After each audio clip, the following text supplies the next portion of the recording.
ويسر لي أمري واحلل عقدة من لساني يفقهوا قولي. ربي زدني علما وارزقني فهما من لدنك رحمة. ربي يسر ولا تؤسر وتمم بالخير. اللهم آت نفسي تقواها وزكيها أنت خير من زكاها أنت وليها ومولاها. اللهم إني أسألك علما نافعا ورزقا طيبا وعملا متقبلا. اللهم لا سهل إلا ما جعلته سهلا وأنت تجعل الحزن إذا شئت سهلا. السلام علیکم ورحمۃ اللہ وبرکاتہ. امید ہے کہ آپ لوگ سب خیر و عافیت سے ہوں گے. میں آپ لوگ سب کا فہم قرآن کے اسپیشل پروگرام کے ڈے 3 میں آپ سب کا استقبال کرتی ہوں، اور امید ہے کہ کل ہم لوگ نے جو سیکھا ہے کہ دو اللہ تعالیٰ کے خود تک پہنچنے کے ذریعے جو ہے ایک کیا ہے نیت کی درست کی، اور دوسرا کیا ہے باوضو رہنا. تو امید ہے کہ آپ لوگ سب نے کچھ نہ کچھ اپنی طرف سے کوشش کی ہوگی انشاءاللہ تعالی. اور چلیے آج بھی ہم شروع کرتے ہیں آج کی کلاس. آج کی کلاس میں آپ لوگ سب سے ایک سوال پوچھ کر شروع کرنا چاہتی ہوں کہ اگر آپ سے کوئی کہے کہ ایک دکان ہے جس میں کوئی دکاندار نہیں ہے اور اس میں نہ کوئی سسٹم ہے، یعنی کوئی کمپیوٹر نہیں، کوئی ایسا بیک اینڈ کا سسٹم نہیں، کچھ نہیں ہے، لیکن جیسے ہی آپ اندر جا رہے چیزیں خود بخود آپ کے ہاتھ میں آ جا رہی اور آپ کے پیسے بھی لے رہے اور پھر جو بھی واپس آپ کو پیسے آنا ہے وہ دے بھی دے رہے، اور یعنی پورا پروسیس چلتے رہ رہا، لیکن اندر کوئی بھی نہیں ہے، دکان میں چلانے والا کوئی بھی نہیں ہے، لیکن خود بخود پورے چیزیں آ جا رہی، خود بخود آپ کے پورے کیلکولیشنز ہو جا رہے، پیسے آ رہے جا رہے، اور آپ پھر خوشی خوشی واپس بھی نکل جا رہے. تو آپ کیا کہیں گے؟ ہم تو یہی کہیں گے نا کہ ایسا تو ہو ہی نہیں سکتا کہ جب تک کوئی اس کو چلانے والا نہیں ہے، جب تک کہ اس کا کوئی دکاندار نہیں ہے، کوئی سسٹم نہیں ہے، ایسا تو ہو ہی نہیں سکتا. تو ویسے ہی یہ جو پوری کائنات ہے اس کو بھی تو چلانے والا ہے نا. اس کو پوروں کو چلانے والا کون ہے؟ صرف اللہ. یعنی ہر چیز پروسیس چلتی جا رہی ہے، آپ صبح اٹھ رہے، کام پر جا رہے، رزق مل رہا، کھا رہے، پی رہے، سو رہے، ہر چیز اپنی زندگی میں سسٹمیٹک یہ نظام ہمارا چلتا ہی جا رہا ہے. تو کیا اس کائنات کے پیچھے چلانے والا کوئی نہیں؟ بالکل ہے. اور وہ کون ہے؟ صرف اللہ. صرف اللہ تعالیٰ ہے جو بارش برسا سکتا ہے، جو رزق دے سکتا ہے، جو ہر ایک کام کر سکتا ہے. ہر چیز کی قدرت رکھنے والا صرف اللہ ہے. تو یہی تمہید کے ساتھ میں آپ لوگوں کو اس توجہ کی طرف لے کر جاتی ہوں کہ یہ جو دنیا ہے یہ پورا دارالامتحان ہے. یعنی یہ پورا ٹیسٹ سے بھرا ہوا ہے، امتحان سے بھرا ہوا ہے. جیسے کہ اب چاہے خوشیاں ہو، مال ہو، آپ کے پاس جو تحفے ہوں، یا پھر جو چیز بھی اپن کو دنیا میں مل رہی، پریشانیاں ہیں، خوشی ہے، غم ہے، ہر ایک چیز یہ پورے کیا ہے؟ امتحان ہے. اور آخرت کیا ہے؟ آخرت دار الجزا ہے. یعنی جو بھی ہم لوگ دنیا میں کرے اس کا جو جزا، اس کا جو آؤٹ کم، رزلٹ ملنے والا ہے وہ آخرت ہے. اور کیا ہے؟ اللہ تعالیٰ کیا کرے؟ یہ پوری کائنات چھوڑ دیے میرے اور آپ کے لیے، اور خود پردے میں ہو گئے، اور اپن انسان کو شہوت دے کر، خواہشات دے کر، اور ہر قسم کی کمیاں اور خوبیاں دے کر دنیا میں بھیجے اور کائنات دے دیے، اور وہ کائنات کے ذریعے سے ہما کو اللہ تعالیٰ کو پہچاننا ہے، اللہ تعالیٰ کی معرفت حاصل کرنا ہے. اور اللہ یہ پورے چیزاں دے رہے، یعنی غم دے رہے، خوشی دے رہے، ہر قسم کے امتحان میں، اور اللہ تعالیٰ ان مختلف موسم میں آزما کر یہ چیک کرنا چاہ رہے کہ میرا بندہ ان چیزوں میں پڑ جاتا یا پھر اللہ کا ہوتا. تو میں اور آپ تو یہی کہیں گے کہ ہم تو اللہ تعالیٰ کے ہونا چاہ رہے. اور ایک مومن کا عقیدہ کیا ہے؟ کہ تھوڑے دن کی آزمائش ہے، تھوڑی دن کی محبتیں ہیں، تھوڑے دن کی جوانی ہے، تھوڑے ہی دن کا بڑھاپا ہے، پھر ہمیشہ جو باقی رہنے والی کیا ہے؟ یا تو ہمیشہ کی جنت یا پھر ہمیشہ کی دوزخ. یہی ہے نا ایک مومن کا عقیدہ، کہ یہ دنیا تو ہمیشہ رہنے والی نہیں ہے، ہمیشہ رہنے والی یا تو جنت ہے یا پھر ہم دوزخ. تو اللہ ہم سب کو جنت الفردوس میں جگہ دے. اور جو ہر کام، یعنی میں اور آپ اگر ہر کام روز جزا کو سامنے رکھ کر کریں گے تو وہ انسان کامیاب ہے. اور آخرت وہ نہیں جو میں اور آپ الفاظ سے کہہ رہے کہ ہاں ایک دن اٹھنا ہے، ٹھہرنا ہے. آخرت ایک سوچ کا نام ہے، آخرت ایک فکر کا نام ہے، اور ایسی سوچ اور ایسی فکر جس سے ہمارے اعمال بدل جائیں. تو کیا آج میرے اور آپ کے اعمال بدل جا رہے؟ کیا ہم واقعی ایسی سوچ اور فکر کرنے والے ہیں؟ مسلمان ہو یا پھر کوئی بھی مسلمان معاشرہ بھی ہو، جیسے ہی آخرت کا عقیدہ دھندلا ہو گیا، ہمارے اعمال تبدیل ہو گئے. یعنی ہمارے اعمال، ہم بس علم والے ہو گئے، ہماری زندگیاں عمل سے خالی رہ گئے. ہم الحمدللہ ہمارے پاس علم تو بہت ہے، لیکن کمی کہاں پر ہو رہی؟ ہم لوگ کے پاس عمل نہیں ہے، ہماری زندگیاں عمل سے بالکل خالی ہو گئی. اور میں اور آپ یہ چیک کریں کہ میں اور آپ اللہ تعالیٰ سے کیوں جڑنا چاہ رہے. آپ اپنے آپ سے پوچھیے، میں اپنے آپ سے پوچھتی ہوں کہ میں آخر اللہ تعالیٰ سے کیوں جڑنا چاہ رہی ہوں. کیا کوئی دکھ ہے میرا، یا پھر کوئی جاب چاہیے، کسی کو شادی ہے، یا کسی مال کے لیے، یا پھر دنیا کے مسائل کے لیے، یا پھر دنیا چھن جانے کے ڈر سے ہم لوگ اللہ تعالیٰ سے جڑ رہے. ہم اپنے آپ کو کویشچن کریں کہ ہم لوگ اللہ تعالیٰ سے کیوں جڑنا چاہ رہے.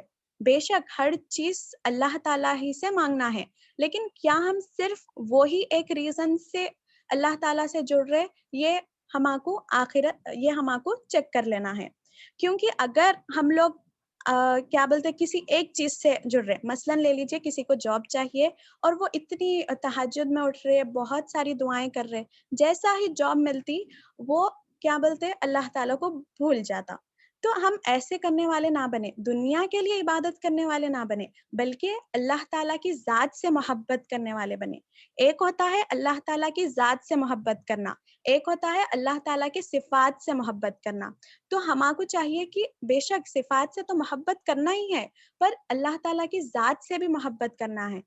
اور یہ بہت بڑا ڈینجر زون ہے ہمارا کہ ہمارا آخرت کا جو عقیدہ ہے وہ دھندلا ہو جا رہا. اور اچھا چلیے، اب ہم لوگ الحمدللہ قرآن کے سفر سے، فہم القرآن سے اتنے دنوں سے جڑ کے ہیں، تو ہمارے گواہ قیامت کے دن کون کون ہوں گے؟ یعنی میرا اور آپ کے گواہ، اعمال کے گواہ کون سے چیزیں دے دیں گے؟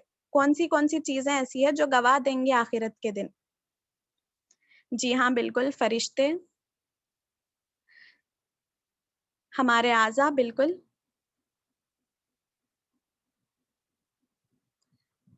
ہاں، تو 4 چیزیں ہیں. ایک تو اللہ خود گواہ ہے، یعنی اللہ ہر چیز دیکھنے اور سننے والے اور جاننے والا اللہ ہے. یہ زمین جو ہے یہ بھی گواہ ہے، یہ گواہی دے گی کہ ہم اس دنیا میں کیا کیا کر گئے. جو ہمارے اعضاء ہے، جو ہمارے ہاتھ، جو ہمارے آنکھ، جو ہمارے کان، جس سے ہم ہر کام کرتے بنا سوچے سمجھ کے، یہ سارے کے سارے چیز قیامت کے دن ہمارے گواہ ہوں گے. اور کرامن کاتبین، یعنی جو فرشتے ہیں جو اپنے ہمارے اعمال نوٹ کرتے جا رہے، ان لوگ بھی گواہ ہوں گے. اور یہ کرامن کاتبین تو الحمدللہ اپن کو بچپن سے سکھایا جاتا نا، چھوٹے بچوں کو بھی معلوم رہتا کہ 2 فرشتے ہیں، ایک اپنے اچھے اعمال لکھتے اور پھر دوسرے والے برے اعمال لکھتے. تو جب اتنے سارے گواہ ہیں اور ہمارے کو معلوم ہے کہ اٹھنے جانا ہے، پھر کوئی کیسے غیبت کر سکتا، کوئی کیسے اللہ تعالیٰ کی نافرمانیاں کر سکتا، کوئی کیسے کسی کو تکلیف دے سکتا، کوئی کیسے کسی پر ظلم کر سکتا. میں اور آپ سوچنے کی بات ہے نا کہ اگر ہمارا یہ عقیدہ پکا ہے تو ہم لوگ سب یہ سب کام کیسے کر سکتے. یہ تو کہیں نہ کہیں ہمارے عقیدے میں، ہمارے یقین میں کمی ہے، جو ہم لوگ سب یہ سب بنا کچھ سوچے سمجھے کرتے رہتے. اور انسان چاہتا ہے کہ دنیا میں ہی ہر ایک نعمت، ہر ایک چیز کا مزہ لے، بلکہ نعمتوں کا مزہ تو کس میں ہے؟ جنت میں ہے. یہاں دنیا میں تو کون سی بھی نعمت ہمیشہ رہنے والی نہیں ہے نا. کوئی کہہ سکتے کہ میرا علم مکمل ہے، یا پھر کوئی کہہ سکتے کہ میں ہمیشہ صحت مند رہوں گی. کوئی نہیں کہہ سکتے، کیونکہ دنیا میں ہر ایک چیز کا زوال ہے، دنیا میں ہر ایک چیز ختم ہو جانے والی ہے. اور نعمتوں کا مزہ کس میں لینا ہے؟ ہم کو جنت میں لینا ہے. اور دنیا کس کے لیے ہے؟ دنیا میں کس چیز کا مزہ ہے؟ دنیا میں ایمان کا مزہ ہے. اب آخرت میں تو جب ہم جنت دیکھ لیں گے، دوزخ دیکھ لیں گے، تو وہاں تو ایمان کا کوئی سوال نہیں ہے نا. یہاں پر ہم غیب پر ایمان لاتے ہیں نا. تو ایمان کا مزہ دنیا میں ہے اور نعمتوں کا مزہ آخرت میں ہے. لیکن ہم لوگ آج یہ چاہ رہے کہ پورے نعمتوں کا مزہ دنیا میں ہی لے لیں، جو کہ ہو نہیں سکتا. اور اللہ تعالیٰ قرآن میں اتنی دفعہ آخرت کے بارے میں میرے کو اور آپ کو کیوں یاد دلا رہے، کیوں یہ فکر کو میرے کو اور آپ کو بتا رہے؟ تاکہ ہم جاگ جائیں، یہ خواہشات نفس کو چھوڑ کر اس اللہ کے ہو جائیں. اور ہمارے کتنے سارے ہم لوگ آج نا مطلب ایک ہوتا ہے کہ مطلب جو مشرکین مکہ کرتے تھے یا پھر جو کافر لوگ کرتے ہیں، جو مٹی سے مطلب مٹی کو پوج کر وہ والا شرک کرتے ہیں، ان لوگوں کو الہ بنا لیتے ہیں. لیکن ہمارے کو چیک کرنا چاہیے کہ اور بھی بت ہیں. جیسے کہ میں آج آپ لوگوں کو 3 بتوں کے بارے میں بتا رہی ہوں، جو میں اور آپ چیک کر لیں کہ کیا ہم اس کو تو اپنا الہ بنا کر نہیں ہے. کیا ہماری آخرت کے لیے اگر یقین پکا ہے تو ہمارے کو یہ الہوں کو چھوڑ دینا چاہیے اور صرف ہمارا الہ کس کو بنانا ہے؟ اللہ تعالیٰ کو. تو پہلا ہے خواہشات، تمناؤں اور آرزوؤں کا بت. اور یہ تو ہر ایک ایج کے لوگوں کو رہتا. یعنی اب جیسے اب ٹین ایج ہے تو کیریئر کا رہتا، پھر تھوڑی ادھڑ عمر آ گئی تو گھر رہنا، پھر بڑھاپے کا کچھ الگ خواہشات. یعنی خواہشات چینج ہو رہے، مگر خواہشات تو ہر ایک کے ہے اور یہ انسان کی فطرت میں ہے. لیکن ہمارے کو کیا کرنا ہے؟ یہ جو خواہشات نفس ہے اس کو دبا کر ہمیں اللہ کے ہونا ہے. اور اس کا ایک بیسٹ سولوشن کیا ہے کہ میں اور آپ یہ ڈفرینشیٹ کریں، یہ الگ الگ کریں کہ ضرورت زندگی کیا ہے اور خواہشات زندگی کیا ہے، اور ضرورت کو پوری کر لیں اور خواہشات کو چھوڑ دیں. اور پھر اس کے بعد دوسرا جو بت ہے وہ ہے تکبر کا بت. یعنی تکبر کب آتا؟ اگر کسی کے پاس علم ہے، کسی کو مال کا تکبر ہے، کسی کو خوبصورتی کا ہے، کسی کو عبادت کا ہے، کسی کو نسل کا ہے. آج ہم دیکھتے کہ کوئی نہ کوئی ایک تکبر میں ہم لوگ مبتلا رہتے. اور یہ ہم لوگ سوچنا کہ یہ میرا ہنر ہے یا پھر عطا ہے. بالکل ہر چیز تو اللہ تعالیٰ کی طرف سے عطا کی ہوئی ہے نا.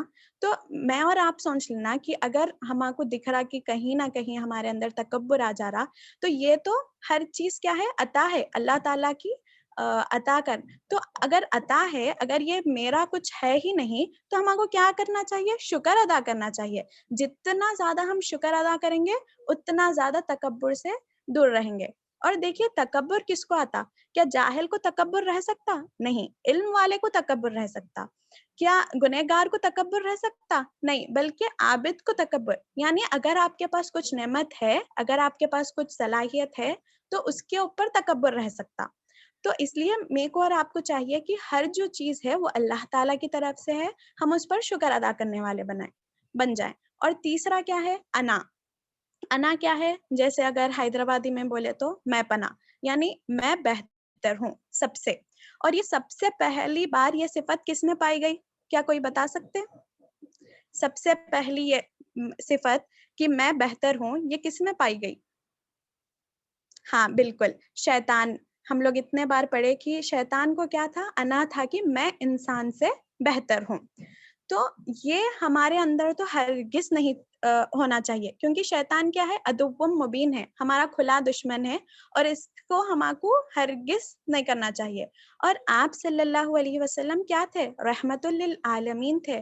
نہ ان کے جیسا کوئی آیا نہ آئے گا. اور وہ کیسے رہتے تھے؟ کتنی سادگی سے. جب وہ کسی سوال کرنے والوں کو آ کر پوچھنا رہتا آپ صلی اللہ علیہ وسلم سے، تو وہ مجلس میں پوچھتے کہ آپ میں سے آپ صلی اللہ مطلب محمد کون ہے بول کر پوچھتے. تو یعنی کیا ہے؟ کتنی سمپلسٹی. اور آج ہم ان کے امتی رہ کر، یعنی ہمارے پاس کچھ ہے تو نہیں، لیکن دوسروں کو گرا کر دیکھنا یا پھر تکبر میں یا پھر انا میں ہم مبتلا ہیں. تو جب تک ہم ان 3 بتوں کو اپنے دل کے اندر سے نہیں نکالیں گے تو ہم آخرت کا عقیدہ پکا نہیں کر سکتے. اور ہم لوگوں کو چاہیے کہ یہ انڈیویجول معاملہ ہے. میں اپنا چیک کر سکتی، آپ اپنا چیک کر سکتے. جسمانی بیماریوں کا شاید مطلب ہم لوگ چیک کر سکتے، آپریشن کر کر وہ اس بیماری کو نکال سکتے. یہ قلب کی بیماریاں ہیں. یہ میں اور آپ خود چیک کر لیں کہ اگر میرے اندر یہ ہے تو میں پوری کوشش کروں کہ اس کو اپنے اندر سے نکال لوں. ٹھیک ہے؟ تو انشاءاللہ تعالی ہم لوگ کوشش کریں گے کہ ہم ان 3 بتوں کو اپنے اندر سے نکالیں، اپنا جائزہ لیں گے. اور یہ سب ہم لوگ کیوں بتا رہے؟ شاید اللہ تعالیٰ میرے کو اور آپ کو موقع دے رہے کہ پھر سے کلاسز شروع ہونے سے پہلے ہم لوگ ہمارے قلب کو اس طرح تیار کر لیں کہ وہ اس قابل ہو کہ جیسا ہی اب عائشہ باجی قرآن کے آیتیں پڑھ رہے تو ڈائریکٹ اپنے قلب کے اندر چلے جانا. تو ہم لوگ یہ جو بھی گیپ ہے اس کو استعمال کریں کہ میں اور آپ اپنے اپنے دلوں کو اس قابل بنائیں کہ جب بھی اللہ تعالیٰ کی کوئی بات ہو تو وہ ڈائریکٹ ہمارے دل کے اندر چلے جائیں اور ہم ان تمام پورے چیزوں کو توڑنے والے بن جائیں اور اپنا تزکیہ کریں، اپنے دل کو منور کریں، منیر بنائیں انشاءاللہ تعالیٰ، اور اپنا عقیدہ اسٹرانگ کریں. جیسے کہ ہم لوگ آج اتنا دیکھیں نا کہ عقیدہ دھندلا رہنا کتنی بڑی چیز ہے، تو ہم لوگ کوشش کریں کہ ہم پکے عقیدے والے بن جائیں انشاءاللہ تعالیٰ. اللہ میرے اور آپ کے لیے آسان کریں.